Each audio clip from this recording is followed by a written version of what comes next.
Call न सिर्फ आपके अकाउंट को पूरी तरह खाली कर देगी बल्कि आपको अपने जाल में कुछ इस तरह से फंसाएगी कि बचने का कोई रास्ता नजर नहीं आएगा। आखिरी में आप सिर्फ वही करेंगे जो सामने वाला कहेगा, इसलिए वक्त रहते सावधान हो जाइए। नमस्कार, आप देख रहे हैं दहशत। मैं हूं कोमल तिवारी। जैसे जैसे डिजिटली हम आगे बढ़ रहे हैं, हर फील्ड में नई तकनीक आ गई है जिसमें लोगों को बहुत सहूलियत भी हुई है, तो वहीं अपराधियों को भी इस तकनीक से अपराधों को अंजाम देने का फायदा भी हुआ है। अब अपराधी कहीं दूर बैठे किसी को अपना शिकार बना लेते हैं। जिन लोगों को ऑनलाइन हो रहे फ्रॉड के बारे में कम जानकारी है, उन लोगों को साइबर अपराधी अपने चंगुल में आसानी से फंसा लेते हैं और मोटी रकम ऐंठ लेते हैं। इसी फ्रॉड का एक नया तरीका है डिजिटल अरेस्ट। अब ये डिजिटल अरेस्ट क्या है, कैसे होता है, कैसे बच सकते हैं, इस वीडियो में यह सब हम आपको विस्तार से बताएंगे। हालांकि इसी से एक जुड़ा हुआ मामला सामने आया है यूपी से। उत्तर प्रदेश के गोरखपुर से डिजिटल अरेस्ट का बेहद चौंका देने वाला मामला सामने आया है। दरअसल मदन मोहन मालवीय इंजीनियरिंग कॉलेज गोरखपुर में नागालैंड के दीमापुर जिले की रहने वाली एक छात्रा के फोन पर एक फोन आया कि तुमने बैंक से लोन लिया है लेकिन उसे चुकाया नहीं है, इसके चलते तुम्हारे खिलाफ केस दर्ज हो चुका है। मैं SBI से बोल रहा हूँ, 1 लाख मूलधन और ब्याज तत्काल चुका दो वरना तुम अरेस्ट हो जाओगी। इतना कहकर उस व्यक्ति ने फोन रख दिया। फिर थोड़ी देर के बाद छात्रा को व्हाट्सएप कॉल आया। उसमें दिख रहा शख्स पुलिस के वर्दी में था। उसने कहा कि तुम्हारे खिलाफ हैदराबाद में FIR दर्ज हो चुकी है, तुम जितना जल्दी हो सके यहाँ आकर अपनी जमानत करवा लो वरना पुलिस यहाँ से जाएगी और तुम्हें अरेस्ट कर लेगी। छात्रा ने बताया कि उसने कोई लोन नहीं लिया है, फिर क्यों केस दर्ज हुई है। उस व्यक्ति ने कहा कि यह सब मैं नहीं जानता, तुम्हारे खिलाफ केस दर्ज हो चुका है। तुम्हारी बात सच है या बैंक वालों की बात, यह तो बाद में ही पता चलेगा जब तुम्हें कोर्ट में पेश किया जाएगा।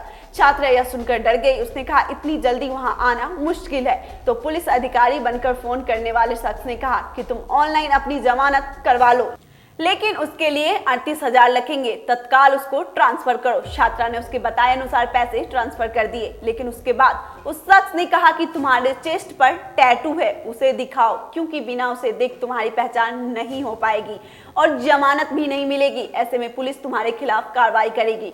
छात्रा ने अपने कपड़े उतार दिए। उसके बाद फोन कट गया। थोड़ी देर बाद फिर फोन आया और सामने वही व्यक्ति था। उसने कहा कि तुम्हारा अश्लील वीडियो बन गया है, तुम तत्काल 1 लाख और भेजो वरना यह पूरा वीडियो सोशल मीडिया पर वायरल हो जाएगा।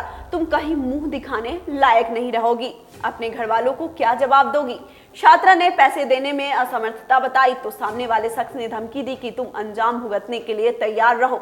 उसने फोन काट दिया। परेशान होकर छात्रा नजदीकी थाने पहुंची। छात्रा की शिकायत पर पुलिस ने अनजान दोनों नंबरों के खिलाफ केस दर्ज कर लिया। दोनों व्यक्ति की पहचान के लिए छानबीन की जा रही है। अब बात करते हैं डिजिटल अरेस्ट होता क्या है।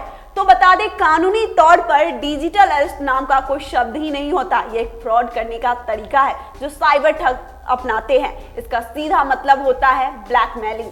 डिजिटल अरेस्ट में कोई आपको वीडियो कॉलिंग करके घर में ही बंधक बना लेता है। डिजिटल अरेस्ट के मामलों में कोई सरकारी एजेंसी के अफसर या पुलिस अफसर बनकर आपको वीडियो कॉल करते हैं। वो आपको कहते हैं कि आपका आधार कार्ड, सिम कार्ड या बैंक अकाउंट का इस्तेमाल किसी गैर कानूनी गतिविधि के लिए हुआ है।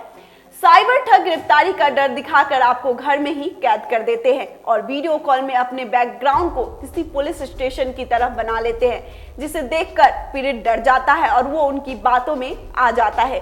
ठग जमानत की बात कहकर आपसे ठगी शुरू करते हैं। अपराधी आपको वीडियो कॉल से ना हटने देता है और ना ही किसी को कॉल करने देता है। आपको यह पता होना बेहद जरूरी है कि सामान्य तौर पर पुलिस या कोई भी जांच एजेंसी आपको कॉल करके धमकी नहीं देगी। इसके लिए कानूनी प्रक्रिया होती है और इसी के तहत उसे पूरा किया जाता है।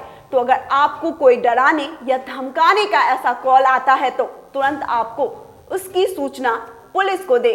अगर कोई आपको किसी खास एजेंसी जैसे CBI या इनकम टैक्स डिपार्टमेंट का अधिकारी बता रहा है तो आप उस एजेंसी के नंबर पर कॉल करके इस बात की जानकारी दे सकते हैं और उनसे मदद मांग सकते हैं। और सबसे जरूरी बात, जब कोई आपको कॉल करे, आपसे पैसे की लेन देन की बात करे तो आप बिल्कुल भी ना करें। अपनी निजी जानकारी बिल्कुल भी शेयर ना करें।